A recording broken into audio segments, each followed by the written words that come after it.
Good afternoon, everybody. It's Tracy from Design Your Reality. And if you've been watching me for the last few weeks, awesome. And if not, then we're going to do a little recap today about the series and how to love our money. So each month I'm going to pick a topic that I love. And for my first topic, I chose money and how to love our money and let's talk about money. So I tried to break down the first 3 episodes, and today we're going to talk about the big picture. So in week 1, we talked about savings. So you need to save money, you need to have cash flow, and the first concept was really understanding the basics of cash flow. So your ins and your outs, needs versus wants. And I had a fun little action item that I'm happy to send all my action items to anybody that comments or even likes. I'm just going to find you on Messenger, find you out, and to send you all of the content. Because ultimately, I want everyone that is paying any even little bit of attention and talking about money right now, when it might be the last thing we actually want to think about during this whole experience we're going through right now. It is, I think, the best time to be thinking about it. We have just hopefully a little bit of extra time in our life, and it is a time to sort of redefine, reevaluate, and really think about what we spend money on, how we're saving money.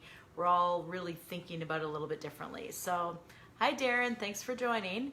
So the first thing is cash flow, so ins and outs and how can we save that money. And once you get your handle on what your cash flow situation is. Hi, Megan, thanks for watching. And Kate from Chicago, thank you.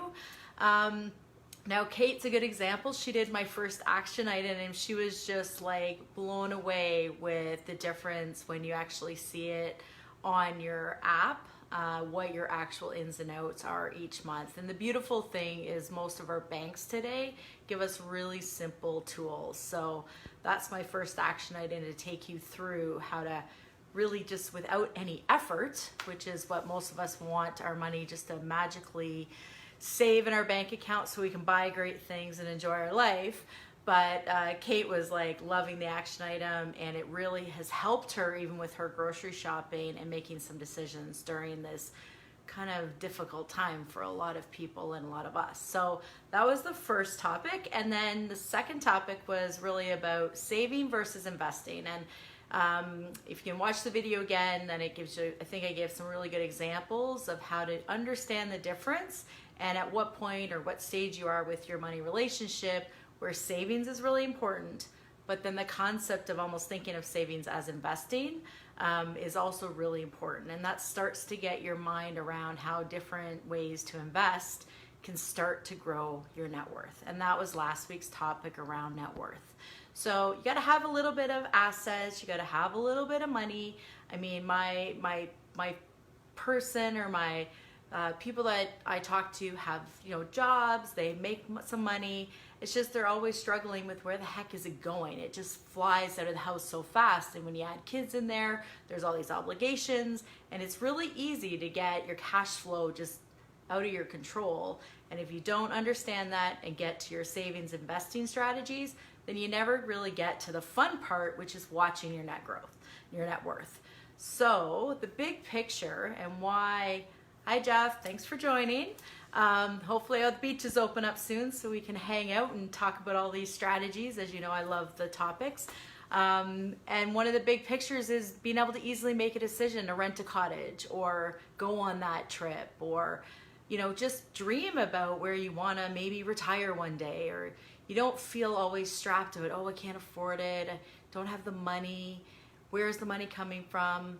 I think, the more net worth we have and the more we love our money and we actually know where we sit in our personal business, because I think that's something too I like to really express. Like, people work for companies, people own their own businesses, and you spend a lot of time doing budgets, and you do 3-year planning, you do 5-year planning. There's big finance people that are checking to make sure the cash flow's there so they can pay their employees and that they're not going too far in debt because they don't want to be strapped to be able to run their companies. Well, it's no different than how we run our own life. So the sooner everyone starts thinking of yourself and your family as the most important business that you could ever run, the better you will actually have the relationship with money, with your life, and the bigger picture. So the big picture is you want to have a beautiful life. You want to be living the life you love to wake up to. You want to have the stuff you want. You want to travel the way you want to travel. You want to have the lifestyle that you want to have. And it doesn't mean, and this is something for you guys, Jeff, Megan, Kate, you know, I really stress, it's not all about this, oh, you have to have Lamborghinis and you have to have big, huge diamonds. I mean, I can afford certain things, but they're not necessarily that important to me. So it's important to me, like in the one story I told you, like I saved for my monitor. Well, it was pretty easy over the last couple of months to save because we're just not spending any money. It's like 3 nights out at a restaurant and I got my monitor. So that made me incredibly, incredibly happy this week. And I was easily able to make that decision, push the button, pay for it, it arrived, and be really, really excited about it. Thanks for joining, Eleanor. So the big picture is that you start to really get to make financial choices that you want to make. You're running it within your own life and your own personal business. You are the CEO of yourself. Surprise, surprise. And what would you do if you were running a business? You would understand your cash flow. You would do your budgets. You would understand your savings and investing strategies. You would make sure you understand if you're borrowing money, is that a good borrow? Is that a good debt? Or is that a bad debt just because you're spending money on something that not necessarily in a business, you tend to spend money to either get more productivity or have your business grow. So it's the same kind of thinking. If you can do it for yourself, in time, you yourself is going to become a really healthy business and a really healthy vision of where you want to take your life. And that's, I guess, part of my passion around Design Your Reality, is because I want people to have a real comfort with money so that once they have some actual equity and net worth, then it gets a little more fun. We can do things like buy rental properties. We can invest. If you're a first-time home buyer, you can leverage the RSPs and get into a house. 20-year-olds, 30-year-olds are so afraid right now that they don't know the path. Well, send them over to me. I'd love to have a conversation. I mean, I really am good with, I think, using my analogies, walking people through without scaring them about money. I want people to not have to think that people with money, it's always about the Lamborghinis or the huge, massive houses. Like, not everybody wants that or desires that. If you want to live in a really cute condo, or if your dream is to have a freehold townhouse because you don't really want a whole lot of extra responsibility, or your dream is to, live in a $1 million house. I mean, whatever the path is, or $3 million house. I mean, it's all relative. So, hi Amanda, thanks for joining. Now, Amanda just came back from Vancouver, so the housing pricing there is a little trickier, but she's a great example. Vancouver's gorgeous, but she's probably not going to be able to spend as much money on disposable things as she can here in Kitchener-Waterloo.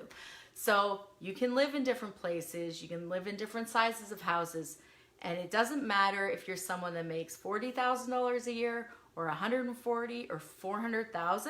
If you're not good with the cash flow and knowing the difference between saving and investing and how to actually grow the net worth, all those people can feel completely like they're drowning underwater financially, or those same people can live completely financially free, love their life. They just make some different decisions. But if you get a handle on how to manage that money and get your head around the bigger picture, then life can be really, really beautiful. Thanks for joining, Paula. If you guys have any questions, you can throw it out on the live chat. I'm up for always a good conversation.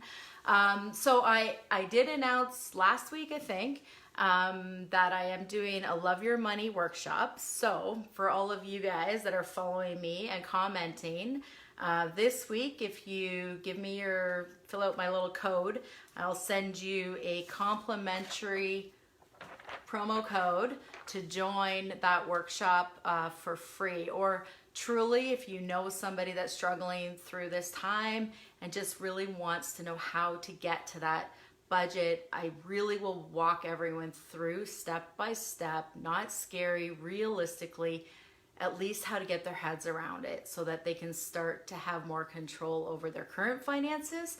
And I'm really passionate if people can figure out today, like, what are you spending? What didn't you spend through this last 2 months?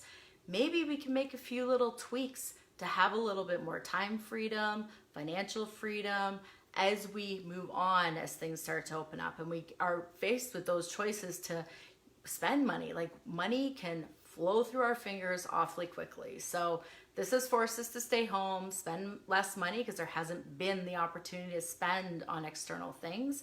And maybe it'll be a great opportunity for people to find extra money. I truly believe anyone that goes through my workshops or does the design experience finds thousands of dollars. We always do. So Kate was a beautiful example. Like, she saved, I think she almost saved like $80 a month on just your cable and internet. And you didn't even realize that, you know, you were really spending that money. So I've got lots of examples. I'm always open for this conversation. Just feel free to reach out.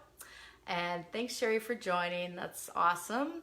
And so after this, I'm going to post the video and I'll be sharing my Love Your Money workshop out there. But for the people who have joined me on the live, I will send you the promo code and hopefully you'll join me for that, or you've got someone out there that you think could benefit from the workshop. So I really appreciate you guys all watching, commenting, liking, and of course sharing. So have a great week. And my next series, which again, I say the money conversation is my favorite, but next month might even be more my favorite. I love talking about real estate and rental properties. So I'm going to break it down and we're going to get really into some good, real conversations around investing. And once you get some of that net worth money and asset, how we can start to leverage it a little bit more, but safely. I'm all about making sure cash flow is good.